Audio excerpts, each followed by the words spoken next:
Jumbo, fellow Infinite Possibility members, so awesome to be with you on this Tuesday morning. Today, we're going to be talking about acquiring self-confidence.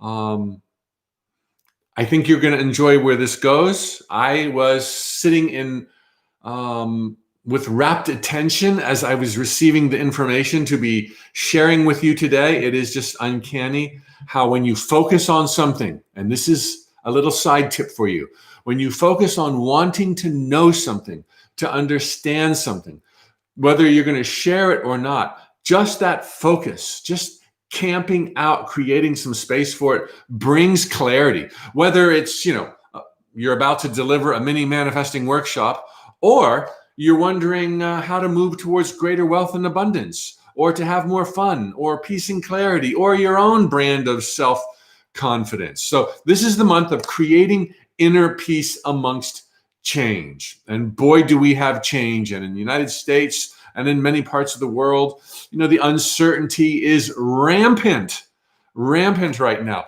What a fertile time to become more amazing than we've ever been called to be before, to go within and summon strength that we never had to summon before because everything was so predictable.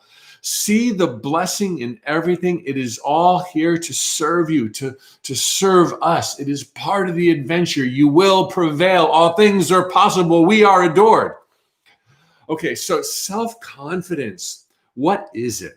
Well, I've given you a little definition per Wikipedia. This is your beautiful handout. Thank you, Gina. That's posted beneath the TUT dashboard of today's broadcast, or the recording of today if you're not watching live. It is possible to click through and watch this on YouTube, in which case you do not see the link. You can do it either way you want, but there is a handout. You do not need it for this 20 or 30 minute mini manifesting workshop. I'm going to be going through everything, but I've given you a definition of what self-confidence is, according to Wikipedia. And then I'm going to drill down, take it deeper, and give you a couple of lessons, one of which is how to acquire more of that elusive, magnificent quality of self-confidence. But first, I want to tell you kind of a little story, a little anecdotal thing. I have noticed my entire life, different people, and in this case, they were men. Whether they were friends of my parents, or a professor at school, or someone in the business world, maybe a partner at Price Waterhouse. For me, maybe 1 in 1,000 men that I would have crossed paths with would have this quality of confidence that would just take my breath away. They were usually apparent, usually in their senior years, not necessarily apparent or in their senior years. There were very, very few of them, but they would have this poise. They would have this calm. They would have this reassuring smile that everything would be okay. You could tell that they had battle scars. But the battle scars didn't weaken them. They made them stronger. And they didn't wear their battle scars. You just knew that this was a person who has lived. And whether it was an accumulation of lessons over lifetimes, I'll never know. Or whether it was just that je ne sais quoi, that it quality that they were blessed with at birth, or whether it came from this one lifetime alone. And I would just wonder, what made that person tick? What made them what they were? And I always remember thinking, I want to be like that one day. I want to have that poise, that self-confidence one day. And I didn't beat myself up that I didn't have it then. I didn't beat myself up when I was in my 20s and I first started noticing it, nor in my 30s, nor in my 40s. And I got to tell you, at 59, I'm still not quite there. Now, I love myself, and I am there in other places, I'm sure, where those dudes weren't. We all have that. We're a little bit of this, we're a little bit of that. But I'm still not that vision of self-confidence that I have seen in 1 out of 1,000 men. Now, for me, it was men, excuse me. For me, it was men. That's irrelevant, okay? I'm just explaining and relaying something so that you can dig within and think the same thoughts. Do you know what I'm speaking of? Have you seen that quality in other folks, men, women, uni, whatever? Have to be careful with designations these days. I want to respect everyone. Do you know what I'm talking about? Is it in yourself? Are you okay with where you are? That doesn't mean you might not want more confidence, but are you okay with where you now are? Today, I want to make sure that you are okay with where you now are, because it's a beautiful place filled with meaning.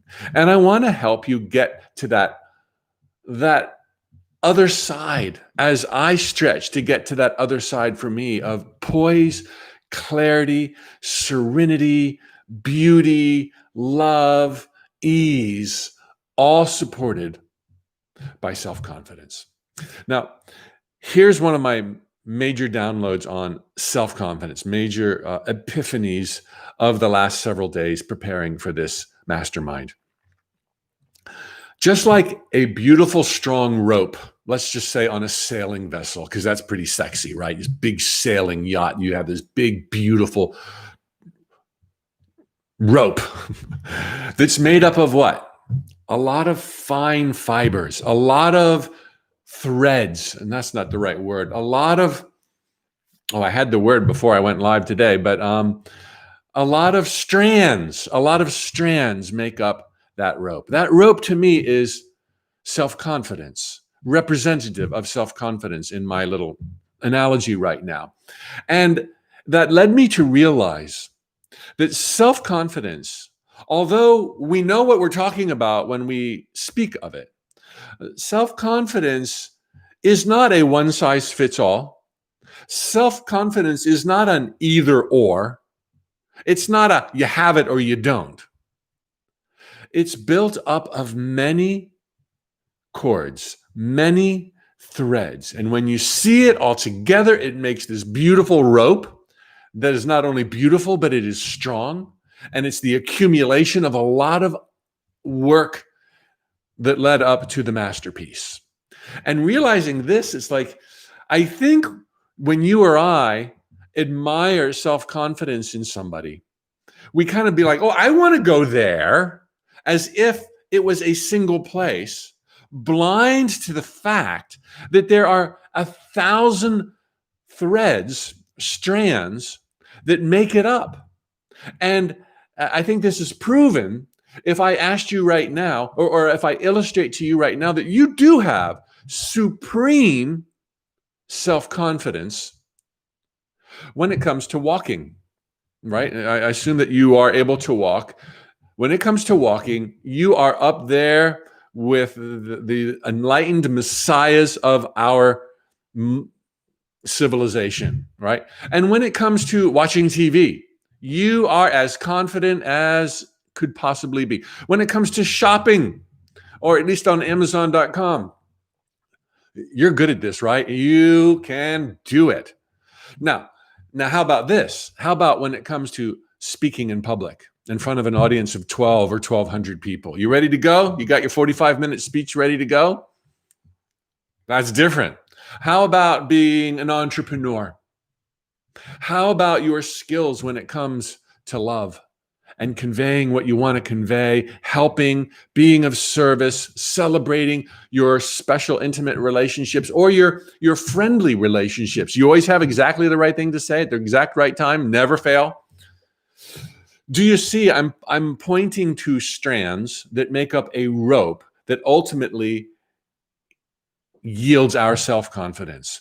And if we just think in terms of, yeah, I'd like more self-confidence. How do I get there, man? It's like you've lost sight of the terrain.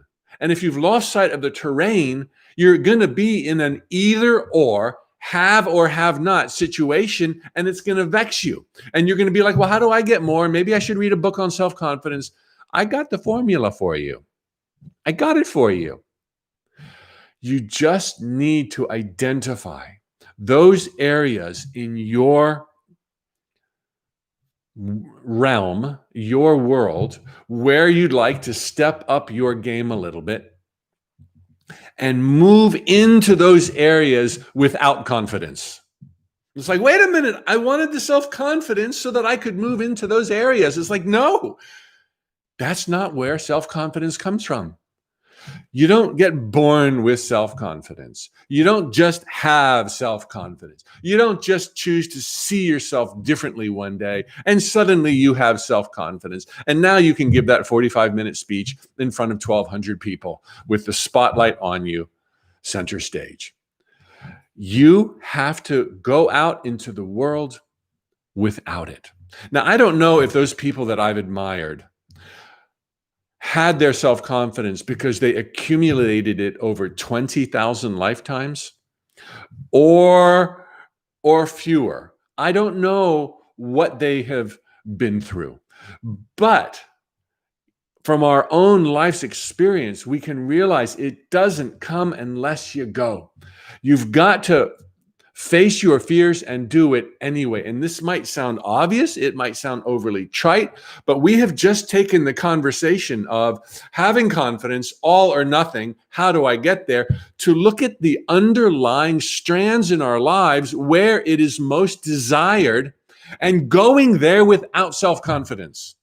This is a bigger dot to connect than might seem to be the case at the outset of this conversation. And this is a little bit, I trust, unexpected. That my advice to you is to go where you have the least confidence, with the presumption, of course, that you wanted to go there anyway once you had self-confidence. So what are those places? And I want you to start going. I can draw from my own life. You saw the email this morning giving you the link to this live broadcast and to the recording if you're not watching this live. And I confess that in the past 20 years, mostly the first 10 years, the first decade of the past 2 decades, I had a secret every time I went to the airport. And that was a lot because even 20 years ago, I was launching a speaking career, not because I wanted to, but because I was desperate. My life I was at the end of my rope. I didn't know what to do. I had zero momentum. And so speaking was a way that I might one day make money, given that I love to talk about the nature of reality. And it was working well through my little daily emails. I was terrified that the plane would crash. This fear of flying and heights did not hit me until I was in my mid to late 20s, after I had already traveled twice around the world as an employee for Price Waterhouse. Suddenly, over Kansas, 7 Mile High, on a Delta Airlines flight, I looked down and I wanted to cry. I wanted to wither up, roll up, and disappear. I wanted for nothing than to be on the ground again. Terror had taken over, an irrational terror. Talk about zero self-confidence with no idea what brought this on. My anecdote, as I've shared, was don't stoke those flames by telling everybody in the world that you're scared. Just family. If I had a therapist, I would have told my therapist, no problem there. And number 2, keep on flying. Keep on flying. I could rationalize and feel it then, Mike. If you just keep flying 2, 3, 4, 5, 6 times a month, it's just going to go away. Doesn't that make sense? I mean, you get terrified on, the first 700 flights, 701, it's going to be better. Well, the plane never crashed. And that brought about my second greatest fear back then, that I would actually have to get on a stage and speak. So I was afraid that the plane would crash. And then I was afraid that it wouldn't crash, which meant I would have to face my second greatest fear, get on stage and speak. Back then, early in that first decade of the last 2, based on the magic of the universe, I was invited first to speak in Amsterdam, then in London. I tested the waters with these 2 invitations in Orlando, had 3 gigs, and shortly thereafter decided I would announce a self-proclaimed world tour, which meant I had to fly, and it meant I had to speak. Oh, that's what desperation and fear will do for you. The other great fear was that my life was virtually over, and that I was going to have to lose my home and live in mom's house, and I guess that was even a greater fear. So I got on plane after plane after plane, and damn it, they would not crash. They would not crash, which meant I was terrified after every single flight.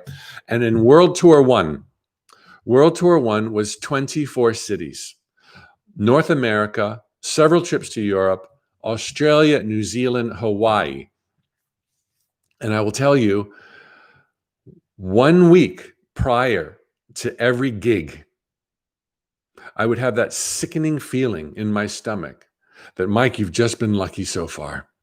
You've just been fooling people, pretending that you're a speaker and that you know what you're talking about. Mike, you're going down. But by then, tickets were sold and I already booked my flight. And it was like I had to do it anyway with zero confidence. And my God, I am and you are the eyes and ears of God. Come here with a purpose to live, to find joy, to learn, to discover the truth of our magnificence. And when that is your default setting, and you know the direction you should go, but you just have zero confidence, go there anyway, and the confidence will be added unto you. Not overnight. It wasn't easy.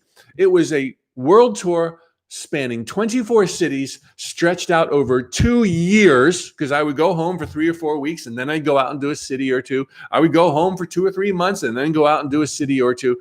And I would always be overcome with that sickening feeling that I would humiliate myself on stage if the plane didn't crash. And even I can remember right now walking around the outside of the Hilton in San Diego on the bay, and the talk had just finished. And I just remember thinking, oh man, I wasn't as good as it could have been. I didn't do what I wanted to do. I'd get on the plane flying home and I'd read the evaluations. And it's like, dear Mike, I was in rapture. Dear Mike, you've made such a difference in my life. Dear Mike, this is everything I wanted and more. And I'd be like, how are they experiencing me as a speaker so differently than I was experiencing me as a speaker? Did that solve my problems? No. I felt good for 3 weeks, and then the next gig would come along, and for 7 days prior to it, I would be a nervous ball of nerves. I would be a ball of nerves, and I would hate my life, and I'd have to get on that dang airplane, and I'd have to get on that dang stage. It wasn't until World Tour II that both the fear of flying and the fear of speaking gradually subsided. And I would almost say it wasn't until World Tour III that it was just like, oh my God, I love my life. I get to speak. I get to travel. Who gets to travel more than a speaker? And who gets better travel than a speaker who books his own events? I'm not waiting for IBM to call me and be a keynote speaker. I go where I want, when I want, how I want, including Africa and Turkey and Kuala Lumpur. It's like Moscow and Auckland and Christchurch, and a fairy tale existence. But what was the baptism? What did I have to go through? And now, I'm really close to the confidence that I would see in men for all those adult years of my life, including right now. I'm really close. I am like a hair or a breath away. And in some ways, I'm giving this to myself because I will be my number one cheerleader. In some ways, I am sure with regard to having a handle on the nature of reality, I surpass those guys. I am sure in my own debonair savoir-faire ways that I am leaps and bounds. Yeah, this is not about comparison, and that's almost turning ugly, okay? I just want to say I'm not a total failure, and that while I might not be as poised and confident as some of the men I have met in my life, I'm really happy with who I am and where I am. And I look back at the trail I've tread and remember Mom's words echoing in my ears, Mike, I admire your courage. going out and speaking. I could never do that. And as I've shared with you, I think once earlier, many moons ago, and in a mini manifesting workshop, I would be like, Mom, what are you talking about? I have no courage. I've hated every moment of my ascent, at least getting to where I was, getting to this fairy tale life. I mean, now, truly and honestly, I very much miss the flying, and I very much miss being on stage, and I very much miss meeting the people that I get to share with. Undoubtedly, it would be many of you watching right now. I miss that, and I can't wait for that to return. But there's other challenges brewing, and there's other lessons to learn, and I'm here learning them and growing in spite of coronavirus and lockdown. So, so many people are still asking me on my daily spiritual tune-ups, Mike, how do you take action when there's lockdown? It's like there's so many ways to grow right now. Develop routines, creative visualization, meditation, read books you never would have read before, experiment with your business or your love life or your health by Google searching and finding out who else is out there, who thinks like you, who might be attracted to you if that's what you want. I mean, 99% of our lives happen in our head anyway, right? Our lions and tigers and bears, our dreams, and so little involves the outside world. And now you can bring the outside world into your house with your internet connection, as you're doing right now. So anyway, I've got a worksheet for you, and I'd like to go through that right now. Maybe I'm going to let you go a little earlier than normal. Wouldn't that be nice? Okay, so here's your handout. You don't have to have it. It's there already for you. The main thing I want you to understand is what confidence is, and this is already in your handout. It is a confluence of many underlying elements, some of which you have great confidence in, like shopping, and others in which you have little confidence in. And it's okay that these strands make up who you are. And if you want a stronger rope, don't just be like, where's my damn rope?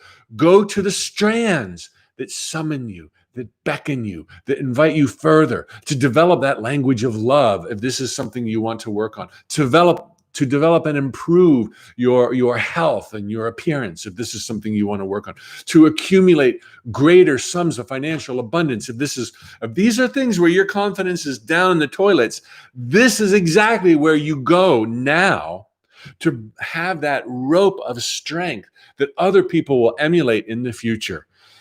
Do not be passive on the sidelines looking for, how do I have more self-confidence? Go to where it's absent and take action. So the solution is proceeding without confidence in those areas, and so critically important, realizing that life is where we come to learn and grow. We didn't come here to be perfect. You chose to be you with the strengths that you naturally have. You know what they are, and the weaknesses you have, you know what they are. They're your gifts for being more awesome.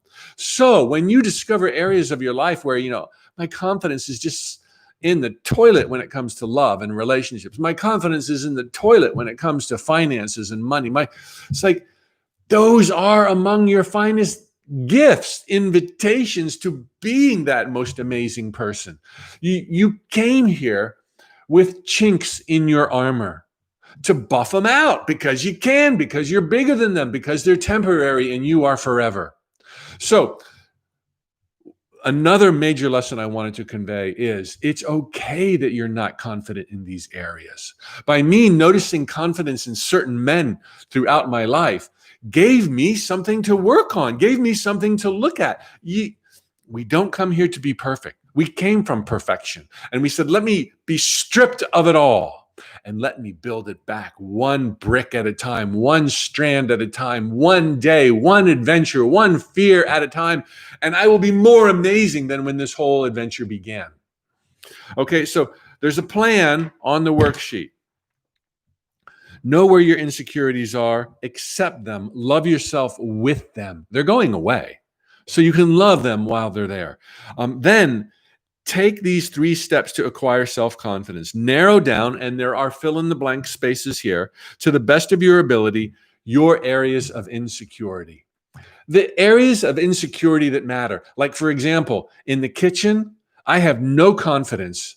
Neither do I have any desire to be confident in the kitchen. My wife is amazing in the kitchen. She's happy in the kitchen. But when it came to speaking, to being an entrepreneur, to having a great relationship, these were areas I was timid. These were areas for me to work on. And they've taken me to an orbit I could not have imagined earlier, because I did. And you're not going to have any area of insecurity in your life that you can't prevail in. Okay. It's not going to be like, that's a bad area for me and it will always be a bad area for me. Oh, baloney. You're God. Number 2, step 2, thoughtfully prepare for engagement, because now you know where your insecurities are, insecurities where you wish there was confidence, and now we're going to engage. So you're going to thoughtfully prepare, you're going to study, you're going to self-reflect. Maybe you will journal. You will dwell in compensating truths. This is my favorite thing, from Going Within and the Enlightenment talks back in October, November, December, and January, when I was talking about going within, camping out, as I did at the beginning of this broadcast. Just wonder, how could I be more confident in love? How could I be more confident in finance or in healing or whatever it is you want? What am I not seeing that's clearly there? What am I not seeing that others do see? How can I fortify the fortress, so to speak? What else is there? Camp out, dwell in compensating truths. Remind yourself of earlier successes, as I have done with the fear of flying I used to have and the fear of public speaking that I used to have. It's like, if I can tackle those things, even though it took years to move past both of those, if I can tackle those, I feel emboldened already. And you have your successes too. And don't compare yours to mine. Don't compare yours to anybody. Maybe I lived more lifetimes than you. Maybe these people I've admired have lived more lifetimes than me. Maybe it's not just that they chose to be more confident, but they paid greater dues, so to speak, been through more experiences. So we can go through those experiences now. And with this elevated perspective of knowing of your divinity and who you really are, you're gonna march through these lessons and these adventures way quicker than those you now idolize, those you admire. And then once you've reminded yourself of prior successes, number 3, one day at a time, ease into it. Take the following baby steps, even without the self-confidence you desire. And there's a space for you to write down what your baby steps will be based on how else you've filled out this form. Well, it's not going to be early. It's going to be 30 minutes. We are about the end of this. I've got a new protocol. At the end of every one of these, I'm going to give you an affirmation that ties in, and I'm going to deliver it through a Qigong hands up. So please join me as we've been doing the last few of these mini manifesting workshops. Just sway a little bit your hands back and forth until you can literally feel the energy of all of us. It works whether or not they're watching live, it works whether or not you're watching a recording. The energy is eternal. It is there. We are with you. You are with us. Thousands of us now doing this. You can feel the energy. Okay, you can ease up on the rocking. You don't have to be moving your hands unless you want to, now that you've felt it. You can keep your eyes open or closed. I suggest close. The affirmation. It's time for me to reach farther, shine brighter, and love deeper. It's time for me to reach farther, shine brighter, and love deeper. This affirmation is already printed at the bottom of your handout. It's time for me to reach farther, shine brighter, and love deeper. It's time for me to reach farther, shine brighter, and love deeper. I chose this life from the zenith of my magnificence. I chose this life with a full awareness of the infinite possibilities that lay before me. I chose this life over millions of other opportunities because this would be the perfect incarnation for me to unleash the maximum amount of love, to feel the maximum amount of joy, to be able to take it to the brink and go further, to be scared but to hang on, to see forever that all things are possible, to never lose hope. I am never alone. I am an eternal being. I am surrounded by angels, living my adventure in the palm of God's hand. In the palm of God's hand. It is time for me to reach farther, shine brighter, and love deeper. It is time for me to reach farther, shine brighter, and love deeper. I was born to succeed. There are infinite possibilities before me. I am literally being pushed on to greatness every single day. All that I have sought for myself in this life is coming to pass. My amazing good fortune is now at hand. All of the stars are aligned. Everything is working in my highest good. Even the seeming disappointments and setbacks, I will be celebrating in the immediate future with total clarity of life's beauty and my own majesty. It's time for me to reach farther, shine brighter, and love deeper. Tally-ho and farewell, fellow Infinite Possibility members. Lots of love from Orlando, Florida. Have an amazing Tuesday, an amazing week, and I'll see you in 7 days. All the best. Mwah.